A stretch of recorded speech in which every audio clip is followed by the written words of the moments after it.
વધુ સમાચારમાં વાત કરીએ તો ભાવનગર ઘોઘા રોડ પોલીસ સ્ટેશનમાં દાખલ થયેલ ઇંગ્લિશ દારૂના ગુનામાં નાસ્તા ફરતા આરોપીને પોલીસ બ્રાન્ચે ઝડપી પાડ્યો છે। Bhavnagar local crime branch police મહાનિરીક્ષક ગૌતમ પરમાર, ભાવનગર રેન્જ તથા પોલીસ અધિક્ષક ડોક્ટર હર્ષદ પટેલ, લોકલ બ્રાન્ચના પોલીસ ઇન્સ્પેક્ટર કે.એસ. Patel, police sub inspector બી.એચ.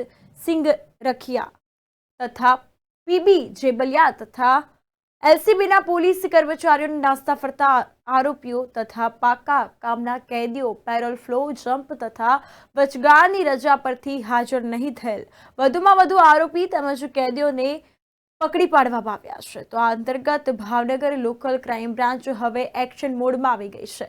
તો ભાવનગર શહેર વિસ્તારમાં પેટ્રોલિંગમાં હતા તે દરમિયાન બાતમી મળી હતી, તો બાતમીના આધારે પોલીસે આરોપીઓને ઝડપી પાડ્યા હતા। આ અંતર્ગત નાસ્તા ફરતા આરોપી ને ઝડપી પાડ્યા હતા અને આ અંગે વધુ તપાસ તેમજ કાયદેસરની કાર્યવાહી હાથ ધરી છે।